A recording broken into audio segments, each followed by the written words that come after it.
His Holiness Pope Benedict prays for permanent peace in Sri Lanka. Media Minister says that Britain should take the responsibility for denying the President the opportunity to address the Commonwealth Business Forum. China provides 32,000 million rupees for the Murugahakanda project. The Toppigala area is open to the public as a symbol of the Eastern Humanitarian Operation Victory. And news overseas, 18 people have been killed in a bus bomb attack in Pakistan. We take a look at those stories in detail now. President Mahinda Rajapaksa met His Holiness the Pope Benedict XVI at the Vatican today. The President is on a two-day visit to Rome. The President held private discussions with His Holiness the Pope at the Library Hall of the Vatican during his visit. His Holiness prayed for permanent peace in Sri Lanka. First Lady Madam Shiranti Rajapaksa, Minister of External Affairs Professor G.L. Peiris and Deputy Minister Newmal Pereira, President Secretary Lalit Veeratunga, the Sri Lankan Ambassador in Italy Asita Pereira and the Governor of the Central Bank Ajit Nivad Cabral joined the President when he met His Holiness the Pope.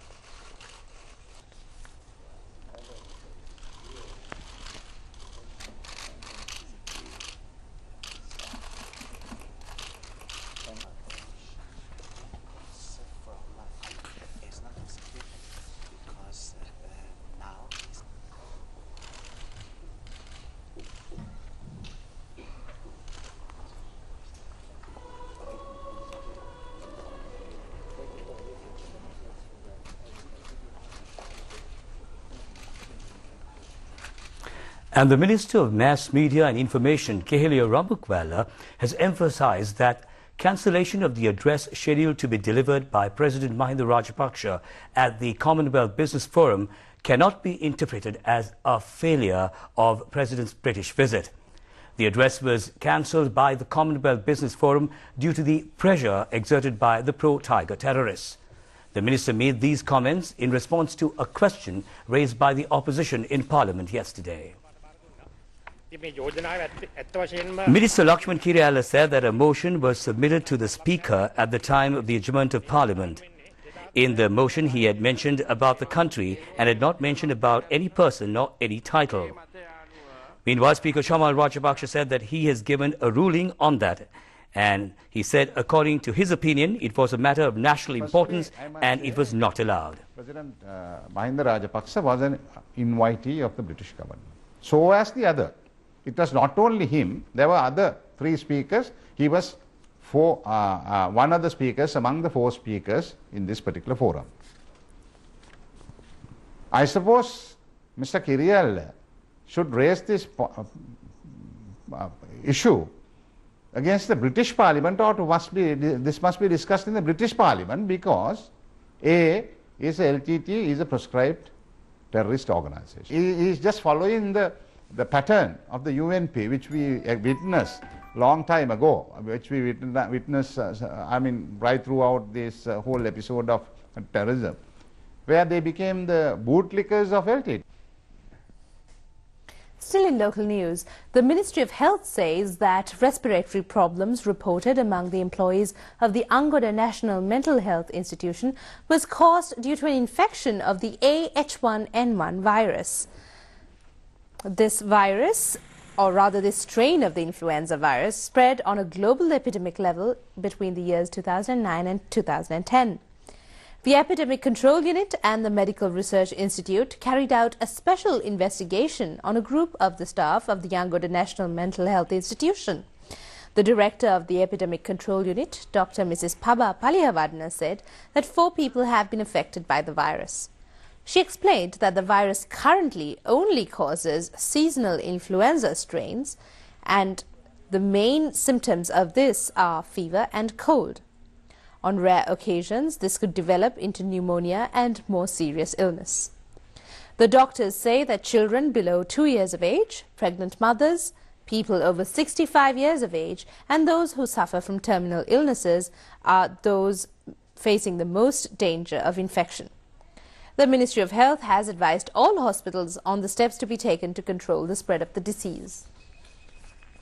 You're watching the news live on Rupavani with News at Home. plans have been made to attract 5,000 million US dollars of foreign direct investment from the port sector alone by the year 2014. These investment projects will be implemented in the Colombo and Hambantota port areas. The capacity of Colombo harbour at present is 500,000 TEUs annually. A massive development project is underway in a 500-acre plot adjacent to the harbour. This includes a golf course and a motor vehicle driving track. The chairman of the Sri Lanka Ports Authority, Dr. Priyath Bandhu Vikrama, said that due to this, several opportunities including 2 tourist hotels, shopping complexes and other investments will be created.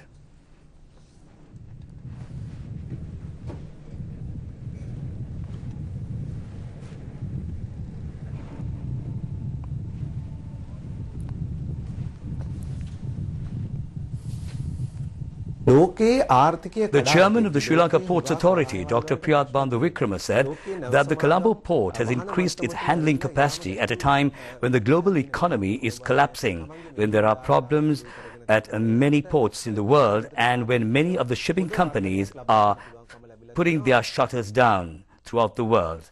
He said that the Colombo port has been able to achieve a significant increase in its activities compared to last year. The China Development Bank has provided 32,800 million rupees financial assistance for the Murugahakanda development project. The Sino-Hydro Company of China will implement the construction activities. The Murugahakanda Kaluganga development project commenced on 25th January 2007 under the Mahaweli Development Plan. The objective of the project is to increase water supply to the north central, eastern and northern provinces. Accordingly, 82,000 hectares can be cultivated in both the Yala and Maha cultivation seasons. The project also will contribute to minimize damages through flood to low-lying areas. Main roads, administrative towns and common amenities will be developed under a government allocation of 5,000 million rupees. Meanwhile, small tanks have been constructed to supply water to resettled families. 350 families living near the main reservoir of the Murugahakanda Kaluganga project will be resettled. The agreement relating to the project was signed at the Mahaweli Centre today. The local executive of the Sino-Hydro Company, Fen Yanan, and Secretary to the Ministry of Irrigation, Ivan De Silva, signed the agreement. The main dams, sub-canals and a powerhouse of 27 megawatts will be constructed under the project. Minister Nimal Siripala De Silva and Maithripala Sirisena and Deputy Minister W.B. Ekanayake graced the occasion. And in other news at home, Vietnam has expressed complete support for tourist development between Sri Lanka and Vietnam. This was stated by the Vietnam ambassador in Sri Lanka, Tong Sing Tang, at a meeting held in Colombo today to explore the possibilities of developing the tourism sectors of both countries. We would like to plan to promote two-way flows of tourism, both to Sri Lanka and to Vietnam. Because we know that Sri Lanka is a very beautiful country. It's worth for the Vietnamese tourists to come here. As Vietnam is becoming, the economy is developing fast, so more and more Vietnamese will find new destinations. And we think that Sri Lanka is a destination that the all Vietnamese would like to visit. Vietnam is, tourism is now one of the most important industries of Vietnam's economy. We take a short break. We'll be back with more news, so please stay with us.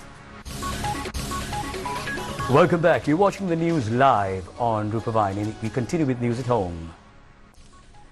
President Mahinda Rajapaksa attends the Vesak Festival in Rome. The festival, organized by the Sri Lanka Embassy, was held at the headquarters of the Food and Agriculture Organization. The president, on arrival for the function, was warmly welcomed by the Buddhist people in Rome. The speech made by the president on the Buddhist philosophy during his recent Thailand visit was specially commended by the Thailand ambassador. The Mahasangha, Director General of the World Food and Agriculture Organization, Jose Gratiano, and several diplomats attended the function.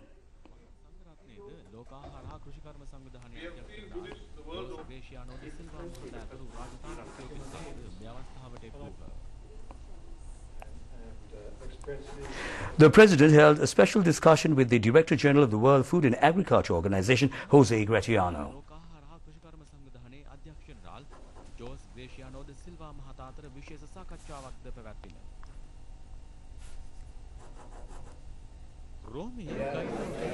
The President also attended a banquet hosted by the Gano Reilly Bishop of Rome yesterday. Speaking of this function, His Eminence Cardinal Dr. Malcolm Ranjit said that the appreciation of everyone should be extended to the President for according freedom to Sri Lanka. The Gano Reilly Bishop and all others extended well wishes to the President for his completion of 42 years of political life. The Thopigala area has been opened to the public as a symbol of the Eastern War victory. 4 monuments on behalf of the war heroes of the 3 forces and the police martyred in this operation are being constructed. The 232nd Division headquarters is in charge of constructing the war hero monuments. Arrangements have also been made to establish a cultural tourism centre. There will also be a museum depicting the war strategy used in the Eastern humanitarian operation and displaying arms and ammunition discovered. There will also be an information centre relating to the coastal Adivasi or Aboriginal people and the heritage of the Eastern Province. The commander of the Eastern Province, Major General Lal Pereira, said that an area for rest and relaxation will also be constructed for the public. Major General Lal Pereira also said that Thopigala is at the entrance to the Eastern Province and therefore, with the permission of the Defence Secretary, it will be open to the public in 2 months' time. It will be a tourist attraction and massive development is expected in the surrounding villages. Today is the birth centenary of the former Deputy Minister of Justice, Daya T. Paskal. He is the oldest living former parliamentarian. Dayasena T. Paskal was born on the 9th of June 1912. He was elected as a Gansabha member of Agalavatta Bulat Sinhala and Mathugama and was trained for his political career through the cooperative movement. He was elected to Parliament from the Mathugama electorate when he was 21 years. He even spent his personal wealth for the benefit of the people. It was Mr. Paskal who donated land for the Mathugama Public Grounds, Cooperative, Post Office, Ananda Shastralaya, Mathugama Urban Council and for several other institutions. He was also presented with the Neela Udara Award for his yeoman service in politics. President Mahinda Rajapaksa presented him this award at the 59th anniversary of the Sri Lanka Freedom Party. Mr. Paskal told National Rupavahini that his objective is to fulfill the expectations of the people.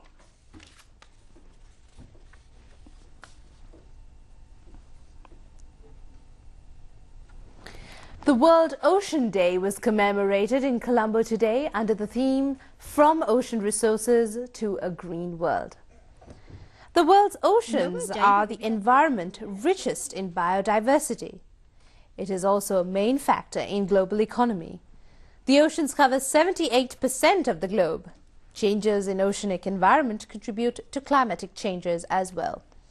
The world's attention has been focused on the pollution of oceans with the Industrial Revolution. The destruction of oceanic resources through overconsumption has become a major threat.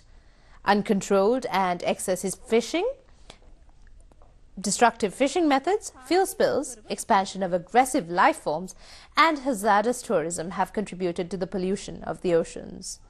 Many countries adopt various legal procedures to control these activities. Sri Lanka has also signed several international conventions relating to the protection of oceans. Sri Lanka's sea territory extends to 200 nautical miles from the coast. This amounts to 8 times the land area of Sri Lanka. 2/3 of this area had been denied to Sri Lanka due to terrorist activities and are now being utilized for development activities of the country.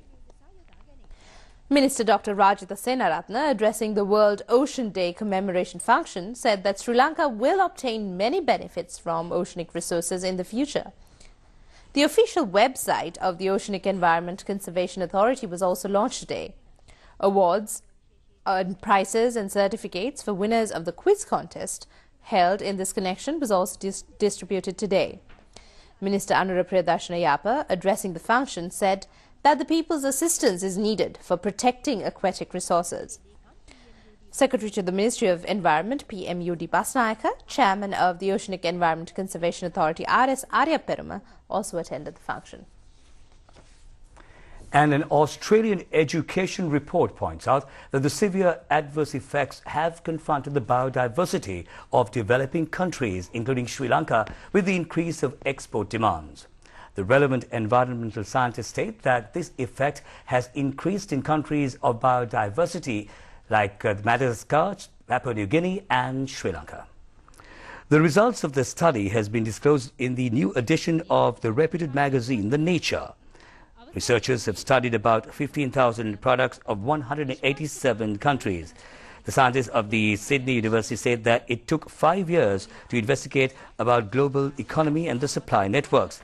They have said that 60% of the damage to biodiversity in Madagascar, Papua New Guinea, Sri Lanka and Honduras are connected to the export sector. The scientists point out that biodiversity is being affected in developing countries. The SARC Artist Exhibition kicked off at the J.D.A. Pereira Art Gallery in Colombo today. An art camp is also held at the water's edge to coincide with the exhibition. The SARC Artists Camp and Exhibition is being held for the second time. The first event was held last year with the participation of 4 countries. This year's Artist Camp and Exhibition features various paintings of renowned artists from Afghanistan, Bangladesh, India, Maldives and Sri Lanka, and includes daily interactive sessions. The exhibition is organized by the SARC Cultural Center. The objective of this event is to encourage and recognize the cultural ties of the SARC member states. This will also be a platform for both the artists and public to share the knowledge and become acquainted with the vast categories of talent from the region. The SARC Artist Camp and Exhibition will continue until the 10th of this month. We go in for a short break. Foreign news is coming up next.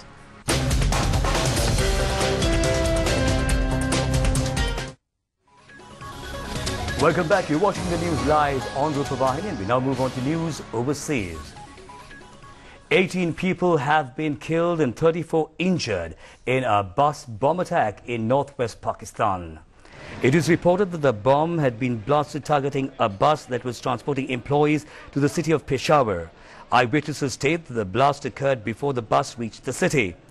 Preliminary investigations have revealed that a bomb connected to a vehicle had been activated by a remote control. The city of Peshawar faces violence continuously. No group has up to now accepted responsibility for the attack. However, it is suspected that this could have been carried out by the Pakistan Taliban. And we now take a look at some international events in brief.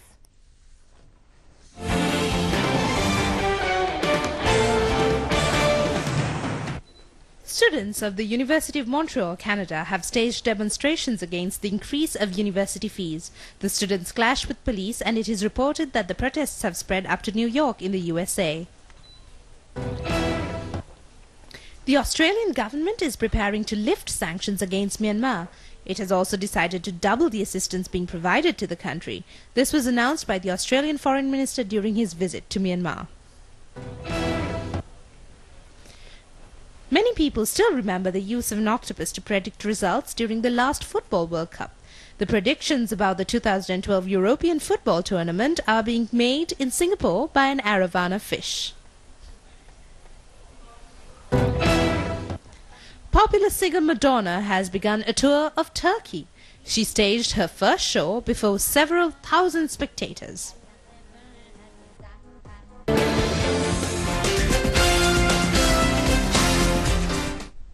Good evening. Welcome to the sports news with me, Chamindi Samarasekara. The 15th Junior Asian Athletic Tournament will start at the Sugatha Dasa Stadium tomorrow. The Minister of Sports said that all arrangements have been made to hold this tournament successfully. 34 countries are participating in this tournament. The athletes of Bahrain, Malaysia, Indonesia, Macau, Vietnam, Korea and Philippines arrived today. They joined the trainings at the Sugathadasa Stadium today. The tournament will have 44 events and 104 athletes from Sri Lanka are participating in the tournament. 8 Sri Lankan players were given financial assistance yesterday. The National Roopwahini has made all arrangements to telecast live the opening ceremony of the tournament.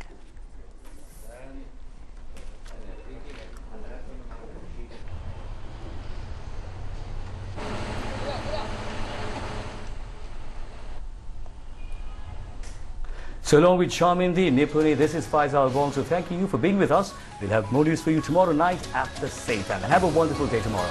Good night.